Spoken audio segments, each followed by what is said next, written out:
नमस्कार दोस्तों, स्वागत है आप सभी का एक बार फिर से राजू सर के नाम से इस यूट्यूब चैनल के अंदर एमसीक्यू वीडियो की स्टडी के अंदर एक और नया एमसीक्यू हम लेके आए हैं। एसएससी सीआरपीएफ व्यापम एग्जाम के पॉइंट ऑफ व्यू में कुछ इंपॉर्टेंट एमसीक्यू जिनको सॉल्व करने वाले हम विद रैशनल है। तो फटाफट से लिंक को शेयर कर दीजिए, चैनल को लाइक कर दीजिए, वीडियो को लाइक कर दीजिए और अभी तक आपने चैनल को सब्सक्राइब नहीं किया तो उसको सब्सक्राइब कर दीजिए।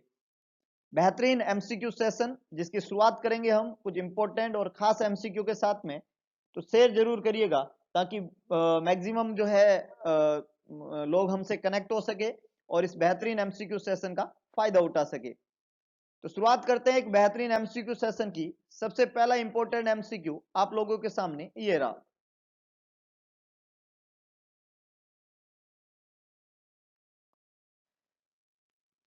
An obstetrical client decided to have an epidural anesthetic to relieve pain during labor.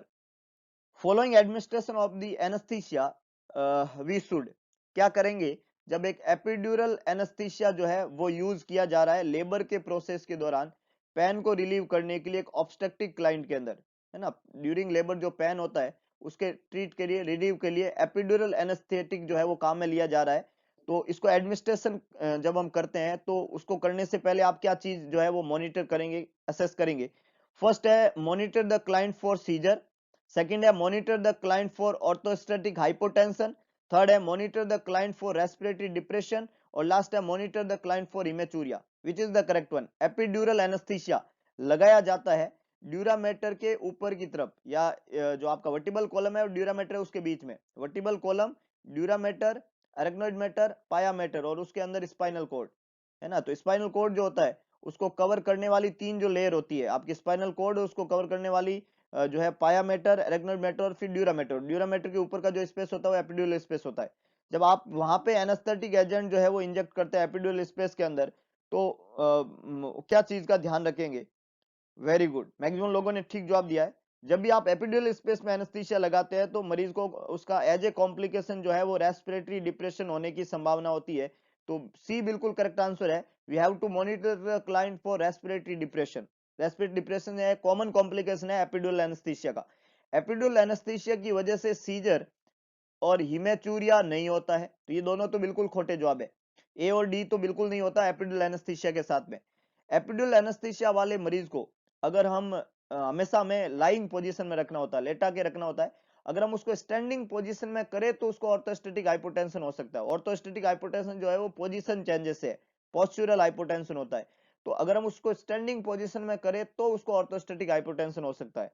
और नॉर्मली मरीज को ये एनेस्थीसिया लगाते समय स्टैंडिंग पोजीशन में नहीं करते हैं, तो बी यहाँ पे अभी नहीं बनेगा, क्योंकि जब तक आप उसको स्टैंड नहीं करते हैं तब तक होने की संभावना नहीं होती है। और ज्यादातर पोस्ट एनेस्थीसिया जो है ज्यादातर 24 टू 48 आवर्स में उसको स्टैंड करते हैं, तो ये होता है। तो ये इनिशियली नहीं हो सकता, पर लाइंग कंडीशन में भी अगर आपने ये लगाया तो रेस्पिरेटरी डिप्रेशन हो सकता है। तो यहाँ पे बी भी खोटा जवाब बनेगा, सी बिल्कुल करेक्ट आंसर है। Monitor the client for respiratory depression. A, B और डी तीनों ही खोटे जवाब है। एपिड्यूरल एनेस्थीसिया का कॉम्प्लिकेशन जब उसको एडमिनिस्टर करते हैं तो रेस्पिरेटरी डिप्रेशन होता है। बहुत ही बढ़िया, बहुत ही शानदार। आगे लेके चलता हूं, नेक्स्ट देखिएगा।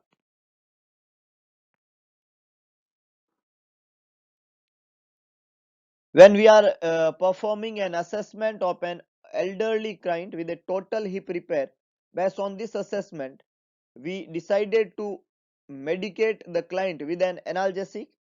Which finding most likely prompted to decide to administer the analgesic? मतलब हमने परफॉर्म किया एक असेसमेंट एक एल्डरली क्लाइंट का टोटल हिप रिपेयर के लिए। उसके असेसमेंट के आधार पे हमने डिसाइड किया कि हम उसको मेडिसिन देंगे एनाल्जेसिक। कौन सी फाइंडिंग जो है ये डिसाइड करती है कि हम एनाल्जेसिक दे सकते हैं, है ना। एनाल्जेसिक दिया जा सकता है, कौन सी फाइंडिंग है जो डिसाइड करेगी एनाल्जेसिक दिया जा सकता है? फर्स्ट है ब्लड प्रेशर 130/86, सेकंड है the client is unable to concentrate, third one है the client's pupil are dilated और लास्ट वन है the client grimaces during care. कौन सा ऐसा इंडिकेशन है जो आपको बताएगा कि मरीज को दर्द की दवाई एनाल्जेसिक्स जो है वो दिए जा सकते हैं? एनाल्जेसिक जो होते हैं वो पेन किलर होते हैं, दर्द को मिनिमाइज करने वाले होते हैं। टू रिलीव पेन यूज किए जाते हैं एनाल्जेसिक। टोटल हिप रिपेयर हुआ है, असेसमेंट कर रहे हैं, कौन सी फाइंडिंग आपको ये इंडिकेट करती है कि उसको एनाल्जेसिक दिया जा सकता है? Blood pressure 130/86, unable to concentrate, dilated pupil और ग्रीमेस ड्यूरिंग केयर। बहुत अच्छे, बहुत ही बढ़िया, वेरी गुड। कुछ लोगों ने ठीक से पहचाना। डी बिल्कुल करेक्ट आंसर है। डी बिल्कुल करेक्ट आंसर है, ग्रीमेस ड्यूरिंग केयर। ग्रीमेस ड्यूरिंग केयर जो है, फेशियल ग्रीमेस जो होता है पेशेंट का, वो इंडिकेट करता है कि मरीज दर्द के अंदर है, पेन के अंदर है। और जब वो पेन के अंदर होता है तो उसको पेन मेडिकेशन की जरूरत होती है। किसी भी मरीज का ब्लड प्रेशर अगर 130/86 है, ये नॉर्मल है, ये अबनॉर्मल नहीं है, इसमें किसी दवाई की या किसी चीज करने की जरूरत नहीं होती है। तो ये डाटा जो होता है ये normal blood pressure, normal limits के अंदर है। अगर मरीज कंसंट्रेट नहीं कर रहा है, he is unable to concentrate, और साथ में उसका प्यूपिल जो है डायलेटेड है, तो इसका संबंध जो है मरीज का इसका संबंध जो है वो पैन की मेडिकेशन से नहीं है ना।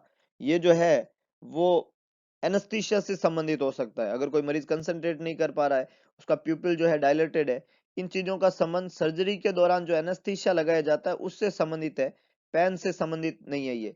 तो ए, बी और सी तीनों ही खोटे जवाब है, क्योंकि इनका संबंध एनाल्जेसिक एडमिनिस्ट्रेशन करने का इंडिकेशन नहीं है।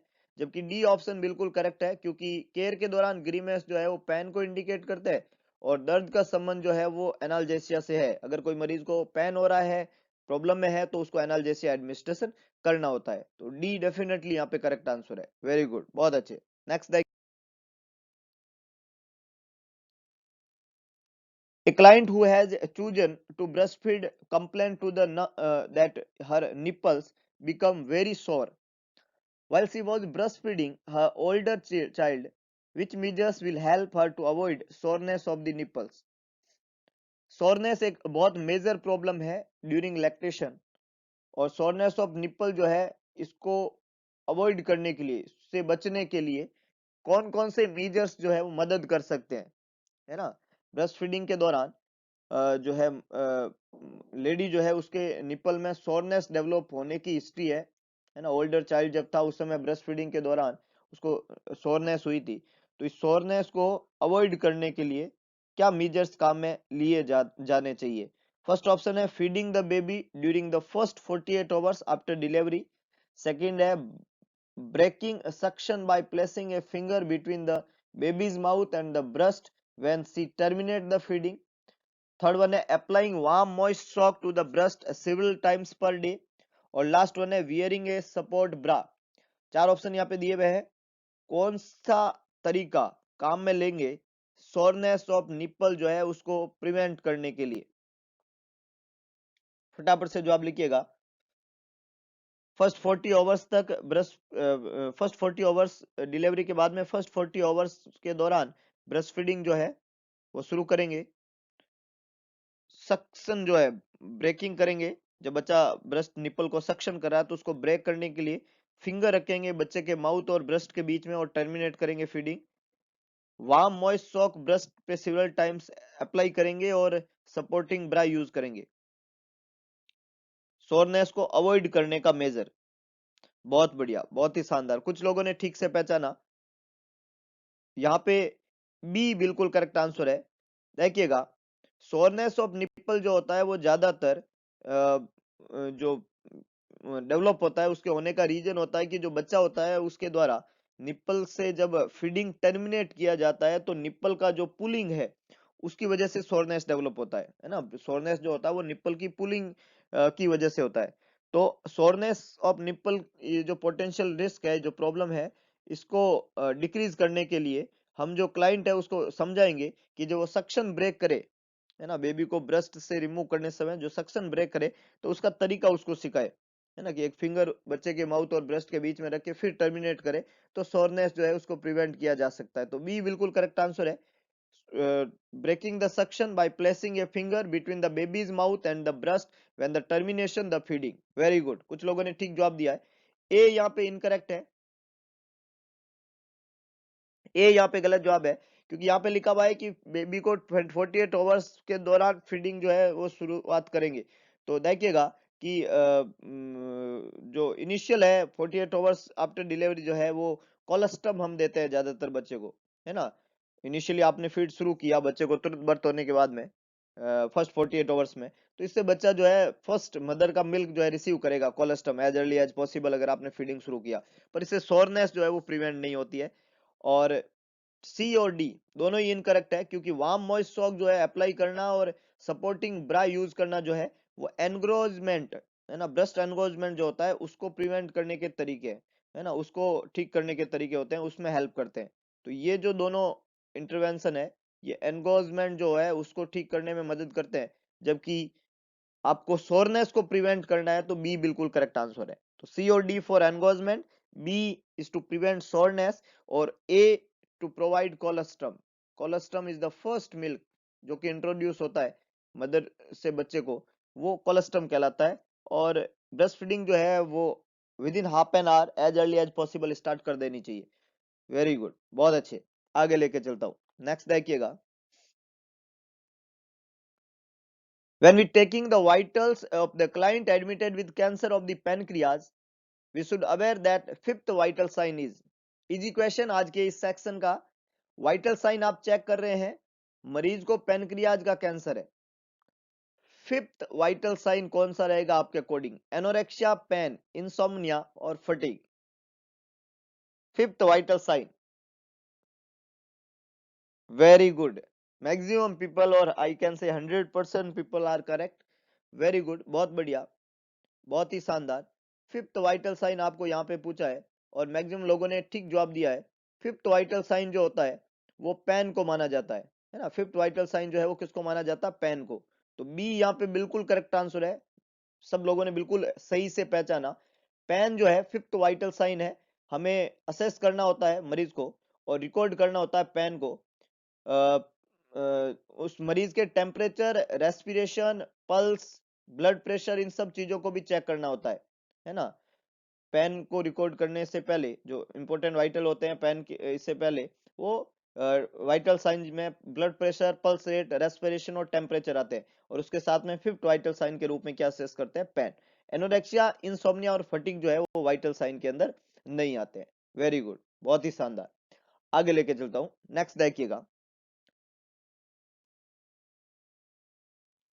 When the client has an order for heparin to prevent post-surgical thrombi, surgery के बाद में पोस्ट सर्जिकल कॉम्प्लिकेशन के रूप में थ्रोम्बस बनने की संभावना होती है, डीप वैन थ्रोम्बोसिस होने की संभावना होती है, वो थ्रोम्बस एम्बोलस में कन्वर्ट हो सकता है और जिससे रेस्पिरेटरी प्रॉब्लम हो सकती है। तो पोस्ट सर्जिकल थ्रोम्बाई प्रिवेंट करने के लिए मरीज को शुरू कर दिया एक एंटीकोएगुलेंट ड्रग इंजेक्टेबल फॉर्म में heparin. Immediately following A heparin injection, the nurse should, जब आपने हिपेरिन को इंजेक्ट किया तो हिपेरिन इंजेक्ट करने के तुरंत बाद में आप क्या चीज चेक करेंगे? तुरंत बाद में, इमीडिएटली फॉलोइंग, फॉलोइंग मतलब बाद में, हिपेरिन के इंजेक्शन के बाद में, फर्स्ट है aspirate the for blood, check the pulse rate, massage the site, check the site for bleeding. Heparin anticoagulant है और एंटीकोएगुलेंट का कॉम्प्लिकेशन यहाँ पे पूछा है। किसी भी एंटीकोएगुलेंट को सबक्यूटेनियसली जब आप इंजेक्ट करते हैं, एडमिनिस्टर करते हैं, तो हमें तुरंत बाद में जो साइट होती है उसको ब्लीडिंग के लिए असेस और चेक करना होता है। डी बिल्कुल करेक्ट आंसर है, चेक द साइट और assess the site for bleeding. D यहाँ पे बिल्कुल करेक्ट आंसर है। वेरी गुड, बहुत ही बढ़िया। मैक्सिमम लोगों ने बिल्कुल करेक्ट जवाब दिया है कि जो साइट है जहां पे हम इपेरिन इंजेक्ट कर रहे हैं, उस साइट को किसके लिए असेस करेंगे? ब्लीडिंग के लिए चेक करेंगे, ब्लीडिंग के लिए असेस करेंगे। ब्लड को एस्पिरेट नहीं करना होता है इंजेक्ट करने के बाद में, पल्स रेट को का संबंध और साइट की मसाजिंग बिल्कुल कॉन्ट्रा इंडिकेटेड है। तो तीनों चीजें वहां पे नहीं करनी होती है ना। जो करने वाली चीज होती है वो है कि हमें उस साइट पे ब्लीडिंग तो नहीं हो रही है, इसके लिए असेस करना होता है। बहुत ही बढ़िया, बहुत ही शानदार। तो ए, बी और सी तीनों ही खोटे जवाब है, डी बिल्कुल करेक्ट आंसर है। Very good. Which of the following lab study should be done periodically if the client is taking sodium warfarin? एक मरीज है, दवाई ले रहा है सोडियम वारफरिन। सोडियम वारफरिन दवाई जो है वो भी एंटीकोएगुलेंट है। वारफरिन जो है वो कैसा है? एंटीकोएगुलेंट कैटेगरी की ड्रग है। और ये जो दवाई होती है ये ओरल फॉर्म में अवेलेबल होती है। हिपेरिन और वारफरिन में मेजर डिफरेंस ये है कि हिपेरिन जो है वो इंजेक्टेबल फॉर्म में होती है और वारफरिन जो होता है वो ओरल फॉर्म में अवेलेबल होती है, टैबलेट फॉर्म में अवेलेबल होती है। अब मरीज को वारफरिन दे रहे हैं तो वारफरिन वाले मरीज को कौन सी लैब टेस्ट आप फ्रीक्वेंटली असेस करेंगे? फर्स्ट ऑप्शन है stool specimen for occult blood, second है डब्ल्यूबीसी काउंट, थर्ड है ब्लड ग्लूकोज और फोर्थ वन है एरिथ्रोसाइट काउंट। एंटीकोगुलेंट का दिमाग में रख के जवाब दीजिएगा। एंटीकोगुलेंट का अभी हमने पूछा, कोई भी एंटीकोगुलेंट दे रहे हैं तो उससे क्या हो सकता है? ब्लीडिंग। तो जब आप हिपेरिन दे रहे थे तो जहां पे आप इंजेक्शन लगा रहे थे सबक्यूटेनियसली, उस इंजेक्शन साइट पे ही लोकल ब्लीडिंग होती है, तो वहां पे ब्लीडिंग के लिए हमने असेस किया मरीज को, हिपेरिन वाले पेशेंट को। और सिस्टमिक ब्लीडिंग भी हो सकती है। वारफरिन भी जब आप दे रहे हैं तो इसको टेबलेट फॉर्म में दे रहे हैं, तो ज्यादातर चांस होते हैं इसके जीआई ब्लीड के। तो ब्लीडिंग वाला साइन कौन से लैब इन टेस्ट में पता चलेगा? वेरी गुड, ए बिल्कुल करेक्ट आंसर है। हम मरीज का स्टूल जो है उसको ओकल्ट ब्लड के लिए भेजेंगे। स्टूल फॉर ओकल्ट ब्लड जो है, इसको जो है गुइक टेस्ट के नाम से भी जानते हैं। इसमें जो हिडन ओकल्ट मतलब हिडन, जो हिडन ब्लड होता है स्टूल के अंदर, उसको चेक करने का ये टेस्ट होता है ना। स्टूल जो होता है बच्चा पास करता है, उसके इंटेस्टाइन से अगर ब्लीडिंग हो रही है तो स्टूल के अंदर ब्लड प्रेजेंट होएगा, और स्टूल में अगर ब्लड प्रेजेंट है तो ये चेक करेंगे इस टेस्ट के द्वारा। ए बिल्कुल करेक्ट आंसर है। We have assess the stool for occult blood. White blood cell count, blood glucose और एरिथ्रोसाइट काउंट जो है, इसका संबंध जो है वारफरिन वाली दवाई से नहीं है, तो ए बिल्कुल करेक्ट आंसर है। Anticoagulant, oral anticoagulant, warfarin, bleeding का complication, stool for occult blood, stool के अंदर ब्लड की प्रेजेंसी को असेस करना बहुत जरूरी है। और अगर वहां पे ब्लीडिंग हो रही है तो हमें इसको एंटीडोट देना पड़ेगा, मेडिकेशन को बंद करना पड़ेगा, एंटीडोट देना पड़ेगा। विटामिन के जो है वो वारफरिन का एंटीडोट होता है। हिपेरिन का एंटीडोट प्रोटामिन सल्फेट होता है जैसे, वैसे वारफरिन का एंटीडोट जो है वो विटामिन के होता है। इसकी वैल्यू बॉडी में ज्यादा है, इसको असेस करने के लिए पीटीआईएनआर टेस्ट कैरिड आउट किया जाता है, और इस टेस्ट से हमें पता चल जाएगा कि मरीज ब्लीडिंग की रिस्क पे है या नहीं है। जो मरीज वारफरिन थेरेपी ले रहा है उसका पीटीआईएनआर 2.5 टाइम्स ज्यादा हो सकता है नॉर्मल से। नॉर्मल 1 होता है तो 2.53 तक हो सकता है, उससे ज्यादा होने पे मरीज ब्लीडिंग की रिस्क पे होता है। और अगर ब्लीडिंग हो रही है तो इसका पता जीआई ब्लीड के ज्यादा चांस है, तो स्टूल फॉर ओकल ब्लड से हम कर सकते हैं। वेरी गुड, बहुत ही बढ़िया, बहुत ही शानदार। आगे लेके चलता हूं, नेक्स्ट देखिएगा। The doctor is preparing to remove chest tube from the client's left chest. Left chest से chest tube remove करने के लिए मरीज को हम प्रिपेयर कर रहे हैं। In preparation for the removal, we should, है ना, उस लेफ्ट चेस्ट से चेस्ट ट्यूब को रिमूव करने के लिए जो प्रिपरेशन किया जाता है, उस प्रिपरेशन में हम क्या चीज इंक्लूड करेंगे, मतलब मरीज को किस तरीके से प्रिपेयर करना है जब उसकी ट्यूब के रिमूव के बारे में हम बात कर रहे हैं।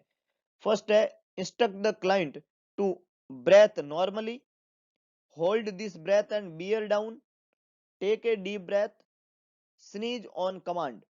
चार ऑप्शन यहाँ पे दिए हुए हैं। लेफ्ट चेस्ट से ट्यूब आप रिमूव करना के लिए मरीज को प्रिपेयर कर रहे हैं, तो कौन सी चीज इंस्ट्रक्ट करेंगे? Breath normally, hold his breath and bear down, take a deep breath, sneeze on command. Which is the correct one? Chest tube remove करने के लिए याद रखिएगा, चेस्ट ट्यूब रिमूव करने के लिए हम मरीज को वाल्सलवा मैनवर जो है वो के बारे में बताते हैं। जब आप मरीज का चेस्ट ट्यूब रिमूव करने जा रहे हैं लेफ्ट चेस्ट से, तो आप मरीज को वाल्सलवा मैनवर के बारे में बताएंगे। What is Valsalva manoeuvre?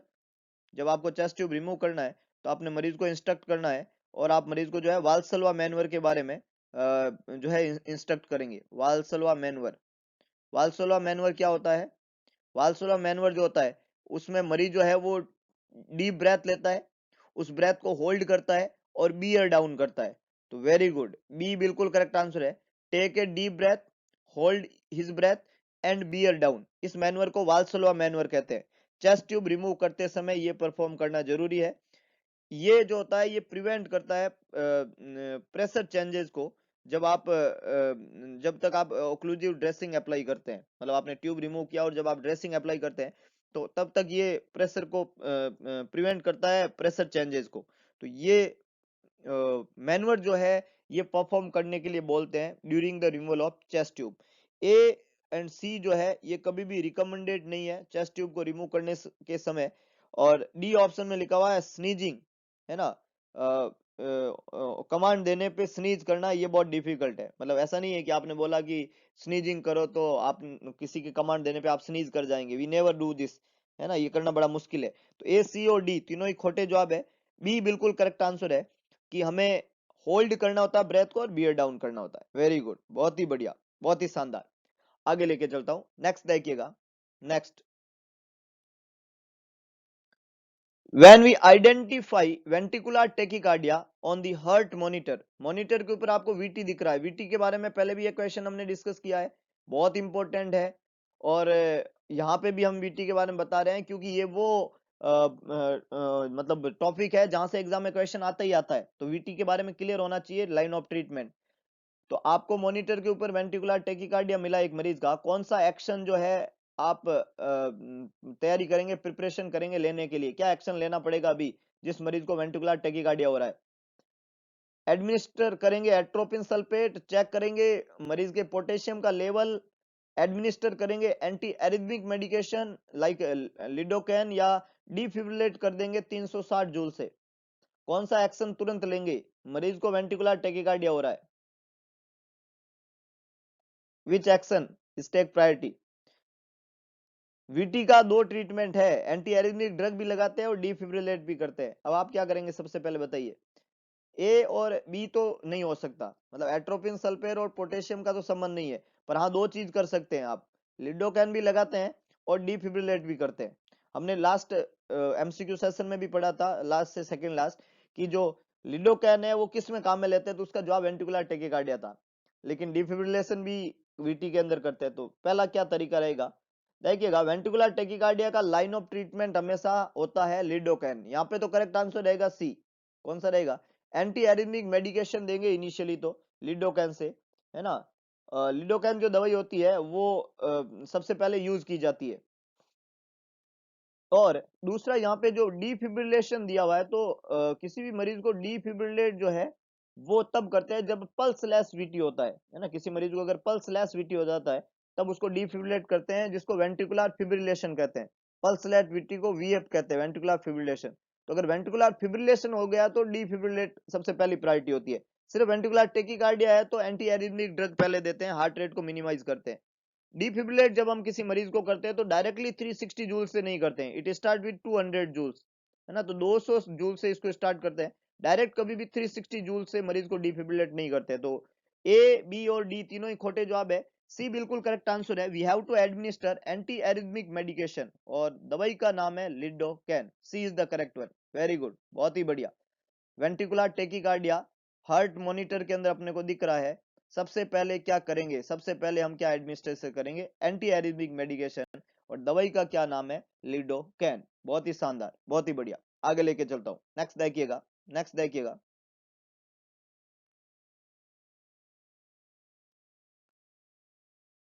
A client is being monitored using A central Venus pressure monitor. एक मरीज है जो जिसको जिसमें यूज कर रहे हैं, मॉनिटरिंग कर रहे हैं अपन, सीवीपी सेंट्रल प्रेशर मॉनिटर जो है वो यूज कर रहे हैं मॉनिटरिंग के लिए। If the pressure is 2 centimetre of water, pressure जो है वो 2 सेंटीमीटर ऑफ वाटर है, तो हम क्या करेंगे? फर्स्ट है call doctor immediately, slow the intravenous infusion, listen to the lungs for rales, administer a diuretic. चार ऑप्शन यहाँ पे दिए हुए हैं। एक मरीज है जिसको सेंट्रल वीनस प्रेशर मॉनिटरिंग चल रही है, 2 सेंटीमीटर ऑफ वाटर ये प्रेशर आया है, तो आप क्या करेंगे? सबसे पहले सेंट्रल वीनस प्रेशर 2 सेंटीमीटर ये आया है, क्या चीज करेंगे सबसे पहले? अगर आपको ये पता होगा कि नॉर्मल सेंट्रल वीनस प्रेशर कितना होता है तो आप इसका जवाब आराम से दे सकते हैं।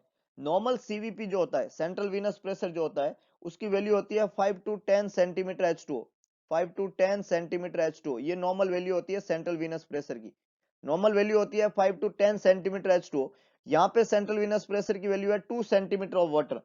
जब ये सेंट्रल वीनस प्रेशर की वैल्यू 2 सेंटीमीटर ऑफ वाटर हो गई है तो ये नॉर्मल से कम है ना। ये जो रीडिंग है 2 सेंटीमीटर, ये लो है किसी मरीज में, और जब ये कम है तो ये अबनॉर्मल है ना। मरीज में हाइपोवोलेमिक कंडीशन है, तो इसको तुरंत जो है इमीडिएटली रिपोर्ट करना पड़ेगा। ए बिल्कुल करेक्ट आंसर है। जब वैल्यू नॉर्मल से कम है, मरीज प्रॉब्लम के अंदर, दिक्कत के अंदर, इसको तुरंत रिपोर्ट करना पड़ेगा। इंट्रावेनस फ्लूइड को स्लो नहीं करना है क्योंकि ये ज्यादा नहीं है, ये तो कम हो गई है, तो यहाँ तो नीड ज्यादा है, तो शायद फ्लूइड की वैल्यू बढ़ानी पड़ेगी, तो ये एक्शन अप्रोप्रिएट नहीं है। लंग के साउंड को रेल्स के लिए ऑस्कल्टेट करे, ये तब होता है जब मरीज में हाइपर वॉल्यूमिया होता है, जब सीवीपी बढ़ जाता है। यहाँ तो सीवीपी कम हुआ है, तो मोस्ट प्रोबेबली लंग के साउंड में रेल्स आपको नहीं मिलेगा या उसको लिसन करने की जरूरत नहीं है। और डायूरेटिक तब देते हैं जब हाइपरवोलेमिया हो जाता है, तो ये भी यहाँ पे नहीं है। इसका मतलब बी, सी और डी तीनों ही खोटे जवाब है। ये तीनों का ही संबंध जो है वो इंक्रीज सेंट्रल वीनस प्रेशर से, जबकि यहाँ पे तो हमारा सेंट्रल वीनस प्रेशर क्या हो रहा है, डिक्रीज। तो इंक्रीज अगर हो जाए तब ये तीनों ऑप्शन जो है वो काम में लिए जा सकते हैं। जब सीवीपी जो है 10 सेंटीमीटर H2O से भी क्या हो जाए, ज्यादा हो जाए, तब हम काम में ले सकते हैं। लेकिन यहाँ पे तो ये क्या हो गया, कम, और दो कम वैल्यू है तो तुरंत हमें क्या करना पड़ेगा, रिपोर्ट करना पड़ेगा। और मरीज जो है वो हाइपोवोलेमिक कंडीशन में है, तो उस मरीज के वॉल्यूम जो है उसको इंप्रूव करना पड़ेगा, इंक्रीज करना पड़ेगा। तो ये कुछ इंपॉर्टेंट कंसेप्चुअल एमसीक्यू आज के इस वीडियो लेक्चर में हमने पढ़े। एक नए साल की शुरुआत एक इंपॉर्टेंट एमसीक्यू सेशन के साथ में हमने की। होप सो ये नया साल आप सब लोगों के लिए एक बेहतरीन भविष्य, एक उज्जवल भविष्य जो है उसका निर्माण करें। इसी आशाओं और शुभकामनाओं के साथ में आप सभी को एक बार पुनः नए साल की हार्दिक शुभकामनाएं। वैसे तो हमने रात के 12 बजे के अंदर जो इम्पोर्टेंट जो है हमने एक वीडियो लेक्चर किया और आप सब लोगों ने उस विषय को सुना, उसके लिए बहुत आभार। इस बीते साल में आप लोगों ने बहुत अच्छा प्यार दिया, बहुत अच्छा जो है ट्रस्ट किया यहाँ पे, और उसी वजह से हमने विद इन ए ईयर जो है 1 मिलियन व्यूअर जो है उनको क्रॉस किया। और होप सो अपन बहुत अच्छा आगे करेंगे, और इसी तरीके के कुछ कंसेप्चुअल चीजों को लेके चलते हुए हम एक बेहतरीन जो है अपना कंसेप्चुअल स्टडी जो है उसको कंटिन्यू करेंगे, ताकि हम एक बेहतरीन फ्यूचर का निर्माण कर सके। ESIC थ्योरेटिकल टॉपिक जो है वो डेली 12 PM है ना, दिन के समय 12 बजे से हमने शुरू किया है। इनिशियली जो थ्योरेटिकल वीडियो था वो साइज में थोड़ा छोटा था, लेकिन धीरे धीरे उस टाइमिंग को हम बढ़ाएंगे और अच्छे अच्छे टॉपिक्स हम लेके आएंगे जो ESIC के पॉइंट ऑफ व्यू में इंपॉर्टेंट है। तो आप कंटिन्यू करें उन टॉपिक्स को, लगातार पढ़े, थ्योरेटिकल टॉपिक के साथ में एमसीक्यू सॉल्व करते हुए हम एक बेहतरीन भविष्य की तरफ बढ़ेंगे, और ये नया साल हम सब के लिए एक खुशखबरी वाला हो, हम एक अच्छे फ्यूचर का निर्माण कर सके। इन्हीं आशाओं के साथ में विराम देते हैं आज की इस वीडियो सेक्शन को। होप सो आपको वीडियो पसंद आए तो लाइक शेयर जरूर कर दे, और भगवान कृष्ण की बात को याद करें कि सारथी बने, स्वार्थी ना बने। तो देखते हैं आप लोग कितना सारथीपन दिखाते हैं इस नए साल में, कितने लोगों की मदद का कारण बनते हैं, और कितने लोगों की चेहरे पे मुस्कान लाने में अपना इंपॉर्टेंट रोल प्ले करते हैं। तो मिलते हैं दोबारा एक नई एनर्जी, नए एमसीक्यू सेशन के साथ में। तब तक के लिए जय हिंद, जय Bharat. Wishes you very happy new year. Thank you.